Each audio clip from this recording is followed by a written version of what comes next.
Υπήρχε μια εποχή που η λέξη διάλειμμα σήμαινε κάτι πολύ διαφορετικό από σήμερα. Δεν υπήρχαν κινητά, Wi-Fi ή TikTok. Δεν υπήρχαν καν καρέκλες στην αυλή, μόνο χώμα, τσιμέντο και μια άπειρη διάθεση για παιχνίδι. Ήταν 10-15 λεπτά ελευθερίας, γεμάτα φωνές, γέλια και κυνηγητό. Και είχαμε τα δικά μας αγαπημένα παιχνίδια, που σήμερα έχουν σχεδόν εξαφανιστεί. Πάμε λοιπόν να θυμηθούμε 10 παιχνίδια διαλύματος που δεν βλέπουμε πια. 1. Οι μπίλιες. Μικρές, γυάλινες, πολύχρωμες. Οι μπίλιες ήταν ο θησαυρός κάθε παιδιού. Κάθε μία είχε και ένα όνομα. Γαλαξίας, Καραμέλα, Ασημένια, Βασιλιάς. Οι μεγάλες είχαν την περισσότερη αξία, αλλά και οι μικρές σπάνιες. Έκαναν θράψη. Το έδαφος της αυλής γέμιζε μικρά λακάκια και το παιχνίδι ξεκινούσε με τη φράση «Πάμε μπίλιες». Και βέβαια υπήρχαν και οι επαγγελματίες του είδους, αυτοί που είχαν ειδικές θήκες για τις μπίλιες. Τις γυάλιζαν πριν παίξουν και ήξεραν πάντα πώς να κερδίζουν. 2. Το λάστιχο. Το λάστιχο γυμναστικής ή απλώς ένα μεγάλο ράμα δεμένο σε κύκλο. 2 παιδιά το κρατούσαν τεντωμένο στα πόδια τους και το τρίτο έκανε φιγούρες πηδώντας. Υπήρχαν επίπεδα. Πρώτα στον αστράγαλο, μετά στα γόνατα, μετά στη μέση. Και για τους τολμηρούς, στις μασχάλες. Συνήθως τα κορίτσια είχαν το πάνω χέρι εδώ, αλλά υπήρχαν και αγόρια που έμπαιναν να παίξουν για την πρόκληση. Οι φιγούρες είχαν και ονόματα διπλό, σταυρωτό, πεταλούδα. Και πάντα κάποιος τσακωνόταν για το αν ακούμπησε ή όχι. 3. Το κουτσό. Ένα κομμάτι κυμολίας και λίγη φαντασία αρκούσαν. Σχεδιάζαμε στο τσιμέντο το μονοπάτι με αριθμημένα τετραγωνάκια και κρατώντας ένα μικρό βότσαλο, προσπαθούσαμε να το περάσουμε πηδώντας στο ένα πόδι. Η ισορροπία ήταν το παν και πάντα υπήρχε εκείνος ο ένας που έλεγε «πατάς γραμμή» για να σε βγάλει εκτός. Το κουτσό είχε και κοινωνικούς κανόνες. Αν έκανες ένα όμορφο σχέδιο, το χρησιμοποιούσαν όλοι και αν το έσβηνε η βροχή, ξεκινούσαμε από την αρχή. 4. Μίλα. Το πιο αθλητικό παιχνίδι του διαλύματος.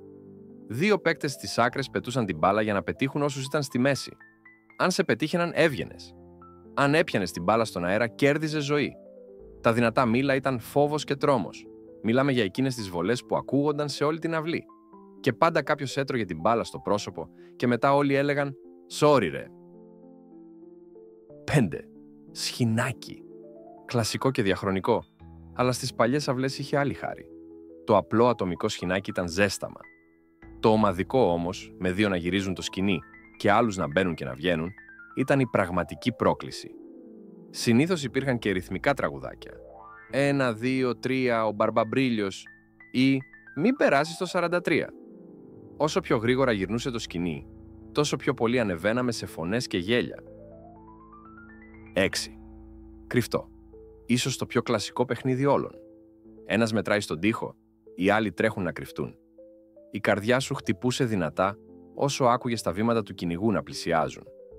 Και μετά η απόλυτη στιγμή. Να βγεις από την κρυψώνα και να τρέξεις να φτύσεις πριν σε πιάσουν. Πάντα υπήρχε και ο αόρατος παίκτης, που εξαφανιζόταν μέχρι να χτυπήσει κουδούνι. 7. Τζαμί. Βρίσκαμε 5 με 10 άδεια τενεκεδάκια, τα στείναμε σε πυραμίδα και προσπαθούσαμε να τα ρίξουμε με μπάλα. Το δύσκολο μέρος δεν ήταν να ρίξεις το τζαμί, αλλά να το ξαναστήσεις χωρίς να σε πετύχουν οι αντίπαλοι. Οι μάχες αυτές ήταν γρήγορες, έντονες και συχνά κατέληγαν σε μικροτραυματισμούς. 8. Γόμα ή αλλιώς μάχες στο θρανείο. Εντάξει, αυτό πεζόταν κυρίως στην τάξη λίγο πριν ή μετά το διάλειμμα. Κάθε παίκτης έσπροχνε τη γόμα του πάνω στο θρανείο, για να φάει τη γόμα του άλλου. Υπήρχαν και τα πειραγμένα μοντέλα. Γόμες με κρυμμένα νομίσματα μέσα για βάρος ή γόμες που είχαν κομμάτια πλαστελίνης για καλύτερο κράτημα. 9. Πετάει. Απλό αλλά ξεκαρδιστικό. Ο αρχηγός έλεγε πετάει το αεροπλάνο και όλοι σήκωναν χέρια. Αν έλεγε πετάει το ψάρι και σήκωνες, ήσουν εκτός. Όσο πιο γρήγορα μιλούσε ο αρχηγός, τόσο πιο εύκολα την πατούσες. 10. Σκουφίτσα.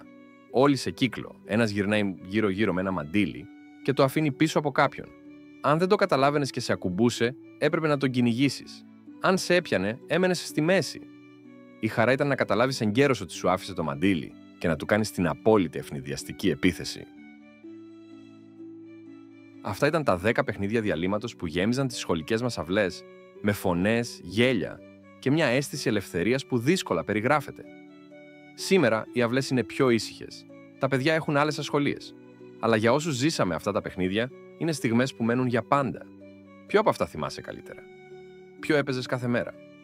Γράψε μου στα σχόλια και μην ξεχάσεις να κάνεις like και εγγραφή για να συνεχίσουμε αυτό το ταξίδι στις αναμνήσεις.